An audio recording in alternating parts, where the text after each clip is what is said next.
You know that incredibly unsettling sensation, and I am talking directly to you listening right now, No. where you swear it was just January a few days ago, and you blink, and suddenly you are staring down the end of the year. Oh, yeah, the vanishing year. Right. It is that feeling that entire years are just, speeding up and disappearing without any warning as we get older. I mean, we all experience it. It feels like a glitch in the matrix. Mm. And while we might casually laugh about it with friends or make jokes about how fast time flies, deep down it is actually a little terrifying. It's very universal anxiety, honestly. Yeah, and that underlying terror is exactly what the research team at Finch Q set out to solve in their latest breakdown. It's an article titled "The Architecture of Time: Why Milestones Matter." It's a great piece Okay. because we naturally assume that as we age, the actual velocity of our lives somehow increases. We feel like passengers in a car that is, slowly accelerating down a hill with no brakes. Which is a terrifying mental image. Right. But the truth uncovered in this research is much stranger and, in a way, far more empowering. Time isn't speeding up. We're losing the biological ability to feel it passing. Wow. Okay, which brings us to our mission for this deep dive. We are going to uncover the actual science behind why time feels like it is vanishing. But more importantly, we're going to expose the hidden mechanism behind how your brain constructs time from your memories. Because memory completely dictates the pace of time. Exactly. And we're going to look at how this hidden mechanism is actively hiding physical changes in our bodies, and finally, how we can take back control of our own timeline. Okay, let's unpack this. How exactly is the human brain constructing our sense of time? Well, to solve the mystery of vanishing time, we have to completely discard our intuitive, everyday understanding of how memory works. Which is what? Exactly. Most of us imagine our brains are essentially like the video camera on our phone. We assume the brain just continuously hits record from the moment we wake up to the moment we go to sleep, logging every single second. Right, like a continuous tape running in the background. Exactly. We intuitively think time is measured by the sheer length of that recording, but the neurological reality is entirely different. The brain does not record duration, it encodes contrast. Contrast, meaning it only really bothers to press the record button when something is noticeably different from what came before it? Mechanically, yes. And we have to look at the evolutionary why behind this. Because there's always an evolutionary reason. Always. The human brain is an incredibly powerful organ, but it is also a massive energy hog. It consumes about 20% of your body's daily energy, primarily in the form of glucose. Wow, 20% just for the brain. Yeah. And writing a long-term memory into your hippocampus is a metabolically expensive process. So the brain is ruthlessly efficient. If you were doing the exact same morning commute, reading the exact same style of emails, and walking down the exact same grocery store aisle for the 50th time. There's zero survival value in recording that data. Precisely. Routine means safety. And safety means the brain can power down to conserve energy. When experiences repeat without any novel contrast, the brain simply merges them together into a single, generic concept. And when memories merge to save space, our perception of the time we spent doing those things just completely compresses. It shrinks down to almost nothing. So if our brains just blur the routine together to save energy, how does it actually decide what is worth remembering? Like, what is the trigger that forces it to spend that precious glucose and hit record? Here's where it gets really interesting. The article mentions two fascinating psychological concepts: the oddball effect and the reminiscence bump. Yeah, those two concepts are the absolute scientific bedrock of why we experience time the way we do. Let's start with the reminiscence bump. Okay. This is a highly documented psychological phenomenon where older adults consistently recall vastly more memories from their adolescence and early adulthood. So roughly ages 15 to 25, way Wow. more than from any other period of their lives. Which makes sense because that specific decade is absolutely packed with firsts. The data bears that out completely. First time driving a car, first time falling in love, moving to a new city, landing a first real job. Right. Every single day in that era of life contains massive structural contrast compared to childhood. Because the novelty is so high, the brain is forced to record it vividly. It lays down dense, rich memory tracks, making that specific decade feel incredibly long and expansive when you look back on it. Which perfectly explains why a summer vacation when you were 10 years old felt like it lasted a century, but your mid-40s can feel like a brief Tuesday afternoon. Exactly. And to take that a step further, it ties directly into the oddball effect. This is a classic cognitive psychology experiment. Oh, I think I've read about this one. It's fascinating. If I sit you in front of a screen and show you a rapid series of images, say a picture of a standard coffee cup, another cup, a third cup, a fourth cup, and then suddenly I flash a vibrant, bright red apple, and then immediately back to a cup. Right. Your brain will actually perceive the time that the red apple was on the screen as literally lasting longer than the cups. Wait, really? Even if the apple and the cups were displayed for the exact same fraction of a millisecond? Even then, because when the brain detects novelty, the oddball, it triggers a spike of neurotransmitters like dopamine and norepinephrine. Oh, Yeah, wow. this chemical spike essentially increases the frame rate of your perception. The brain slows down to process the new, potentially important information. It expands time around novelty. That is wild. So if we zoom out from a laboratory screen to your actual life, this mechanism explains why a 2-week vacation in a foreign country filled with new sights and strange foods feels incredibly long in retrospect.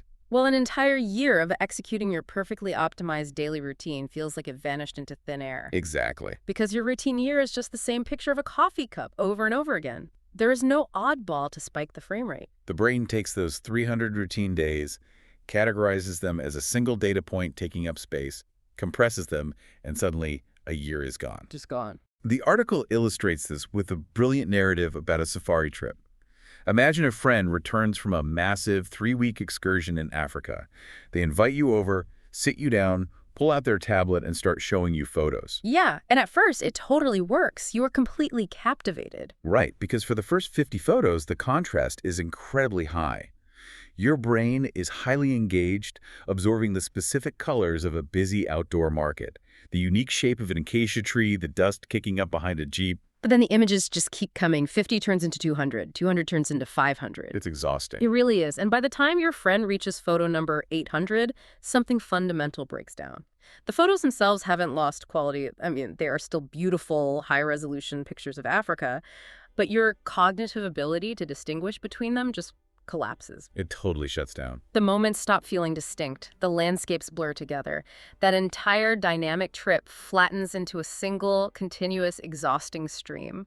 Eventually, you just stop reacting. And the tragic part of that psychological mechanism is what happens around photo 1200. There could be something truly remarkable captured in that specific image. Say, a rare leopard hunting, or a profound interaction with a local guide.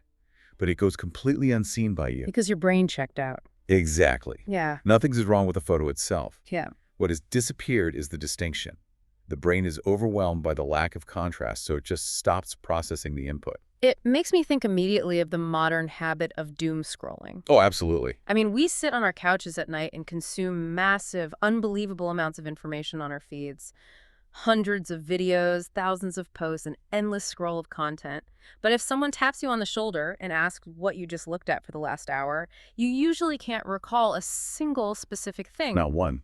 It's not that the content was necessarily bad, it's that it all looked exactly the same to the brain.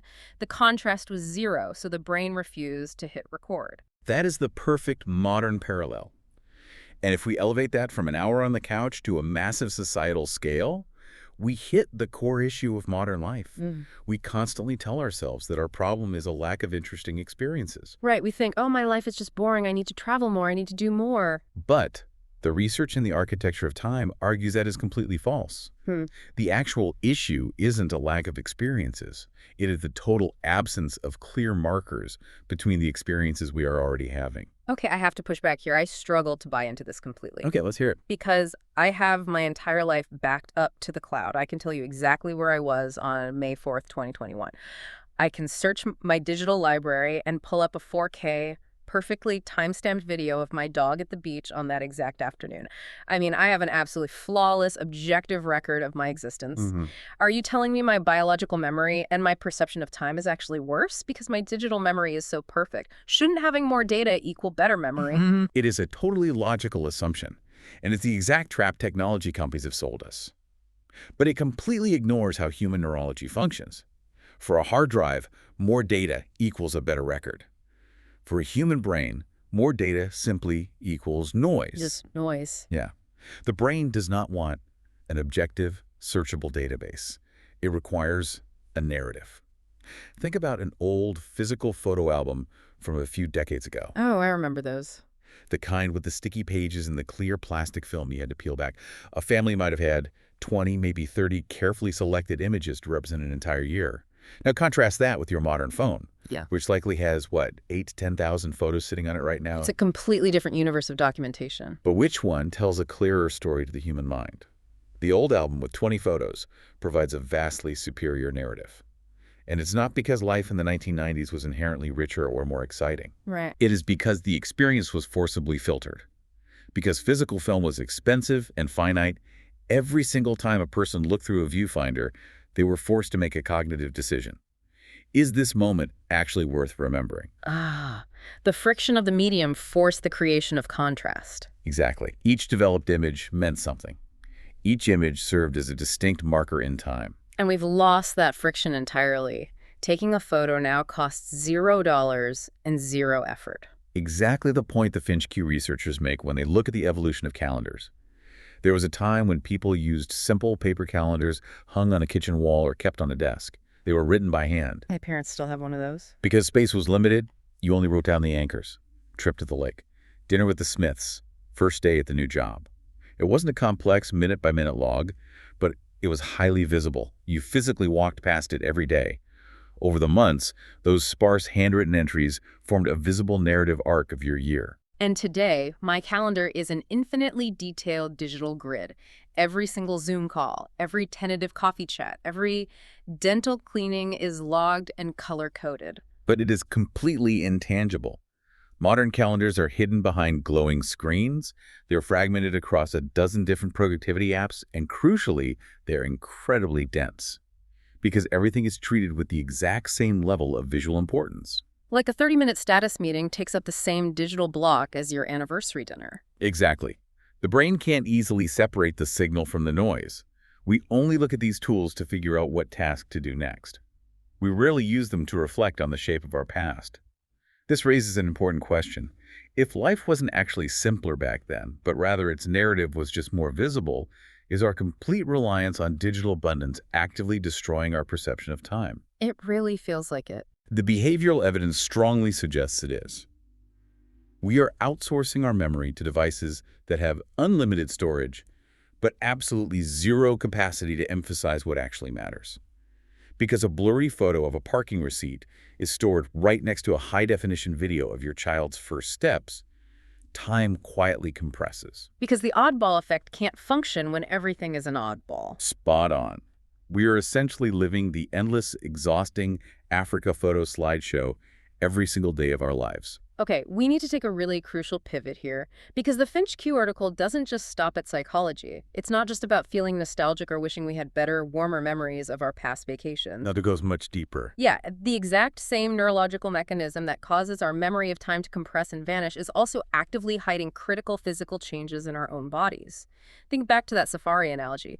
If you don't notice the 3,350th photo because it just blends into the background noise, what crucial physical signs are we entirely missing in ourselves? So what does this all mean? It's a huge blind spot. Right. If I can offer an original analogy here, aging or physical decline isn't usually a massive cliff we suddenly fall off. It's a very, very gentle slope that we don't even realize we are walking down because there are absolutely no signs along the path to tell us our elevation is dropping. That is a phenomenal way to visualize the mechanics of physical decline. It brings to mind a classic, albeit somewhat cliché, metaphor used in the article, the boiling frog syndrome. We all know the trope. If you drop a frog in boiling water, it jumps out immediately. But if you put it in tepid water and slowly, incrementally turn up the heat, the frog won't notice the gradual change. It will just sit there until it boils. It's a cliché, absolutely, but mechanically it describes human biology perfectly. Precisely. When change happens slowly enough at a microscopic daily level, it bypasses our brain's contrast filter. It goes completely unnoticed. This is playing out in our musculoskeletal systems constantly as we age. Well, a person might experience a tiny millimeter loss of stability when they walk down a flight of stairs. Next month, there's a 1% decrease in their grip strength. A few weeks later, a slight reduction in how long they can tolerate a brisk walk before their lower back tightens. And each one of those changes is just one more picture of a generic coffee cup. Exactly. The contrast is too low for the brain to register it as an oddball event. Each change feels utterly insignificant on its own, until one day, it doesn't. One day, a person experiences what feels to them like a sudden decline, Like they suffer a fall or they tear a meniscus. or they suddenly find themselves completely unable to do a physical hobby they used to love. They view it as an acute injury. But the reality is it wasn't sudden at all. It was the mathematical result of an entirely unnoticed multi-year progression down that gentle slope. The decline was happening all along, but nothing stood out enough to be flagged by the nervous system. Which is exactly where the actual application of Finch-Q comes into play. Because Finch-Q isn't just a philosophy about time. It is a very specific tool built to solve the problem of the invisible slope. What's fascinating here is how the Finch-Q system acts as an artificial contrast generator for your body. The Finch-Q application is a daily tracking platform where users log specific quantitative micro-movements. Like what? We're talking about incredibly basic functional metrics, like exactly how many milliseconds it takes you to stand up from a chair or the precise duration you can hold a single leg balance. Things you do every day but never actually measure. Exactly. Finch-Q doesn't rely on you subjectively feeling a change, because we already established your brain will filter that out. Instead, it measures the raw data and plots it over time. Creating a baseline. Yes. And when someone uses Finch-Q over 6, 12, or 18 months, it creates a visible data trend. It takes those invisible daily micro-declines and aggregates them into a highly visible pattern. Oh, I see. It restores clarity to physical change by doing for your body exactly what curating a physical photo album does for your memory.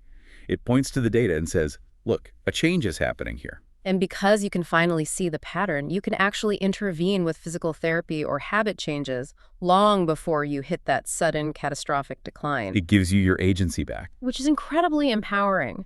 It takes aging out of the realm of mysterious inevitability and turns it into measurable data. Which brings us to the ultimate question for everyone listening right now. How do we fight back in our own lives? That's the million-dollar question. Now that we understand the neuroscience of how time vanishes and how physical changes hide from us in the noise, how do we actively fix it? Well, the answer lies in behavioral science. And the most reassuring part is that it has absolutely nothing to do with becoming a hyperproductive, optimized machine. We simply need to build intentional markers. Yes, the solution. And I have to express a massive sigh of relief on behalf of the listener, because the solution is not to add more exhausting bucket list activities to our already overwhelmed lives. Definitely not. The prescription here isn't go on an expensive safari every single month so your brain has more contrast. The answer is to create cognitive structure within the normal everyday experiences you are already having. We just need to curate better, not do more. That's beautifully said. Building markers is a way to hack the brain's encoding process. Markers do 3 incredibly vital things for human neurology. First, they artificially separate one period of time from another, drawing a firm line in the sand so months don't blur. Okay, that makes sense. Second, they provide the hippocampus with a specific recall hook, making past events significantly easier to retrieve. And third, tying back to our physical health and the Finch-Q methodology, markers make gradual change highly detectable. Yeah, without markers, time compresses, memory fades, and physical decline hides. By reintroducing friction and markers, time literally expands in your memory, and hidden changes become actionable. And the article gives us some incredibly specific behavioral interventions to reintroduce these markers into our daily routines. And again, none of this requires overhauling your entire life. It just requires a tiny bit of intentional selection. The first behavioral recommendation is brilliant in its simplicity. Limit yourself to keeping just 10 to 15 meaningful photos per month, not hundreds. Just 10 to 15. Right. At the end of every month, sit down, scroll through your camera roll, physically favorite the 10 best images that represent that month, and then here's the cognitive friction. Ignore or archive the rest. By doing this, you are forcing your brain to filter. Exactly. The very act of choosing is what encodes the memory. You are explicitly telling your hippocampus, this is the oddball, this is what mattered. I love that. The second intervention is keeping a very short monthly note. And we are not talking about a sprawling daily diary that takes an hour to write. We are talking about 2 or 3 sentences at the end of the month detailing what stood out, what broke the routine, what was the red apple among the coffee cups. Which perfectly leads into the third point. You must explicitly mark events that were truly different, not just busy. Oh, that's a crucial distinction. It really is. We often conflate busyness with importance, but to the brain, Being chronically busy is just the exact same blurry motion over and over again. A packed schedule does not create cognitive contrast. You need to anchor your memory to the things that actively broke the routine. A spontaneous Tuesday night dinner, a new walking route, a conversation that changed your perspective. And finally, the critical step. At the end of the year, actually review these anchors. Sit down and look at those 12 short monthly notes. Look at those 120 curated photos. Just sit with them. Yeah, you aren't trying to objectively document every second of your existence. You are deliberately planting high visibility flags in the ground of your own timeline. If we connect this to the bigger picture, a year of your life is not defined by the sheer volume of tasks you completed or the thousands of digital artifacts you hoarded. A year is defined entirely by how much of it can still be distinguished in your mind. Exactly. And that distinction, that crucial contrast. Years vanish. And just like that endless stream hides the passing of time, it also dangerously hides the subtle, gradual changes in our physical health until a crisis forces us to pay attention. The power to slow down your subjective experience of time and the power to protect your future physical self relies entirely on your willingness to insert a little bit of friction, to stop, filter out the endless noise, and confidently declare to your own brain, this specific moment matters. Beautifully put. But before we go, I want to leave you with one final, slightly provocative thought to mull over today. Something that builds on everything we've talked about but takes it into a deeply personal space. All right, listening. If our neurological perception of time and our fundamental awareness of our own physical health relies so heavily on deliberately creating contrast and markers, what happens to our relationships when we stop putting in the effort to create distinct milestones? Oh, wow. Are we slowly letting our deepest friendships, our partnerships, our marriages blur into one continuous, comfortable, but ultimately unmemorable stream? Just like those 4,000 forgotten vacation photos sitting on your phone. That is a genuinely chilling thought, but an absolutely necessary one to consider. The exact same mechanism of habituation applies to the people we love most. Thank you so much for joining us on this step dive. We hope this exploration gives you a completely new lens through which to look at your calendar, your camera roll, and the subtle signals of your own body. Don't let today just be another blurry photo lost in the thousands. Go out, find some contrast, and intentionally create a memorable marker today. We will see you next time.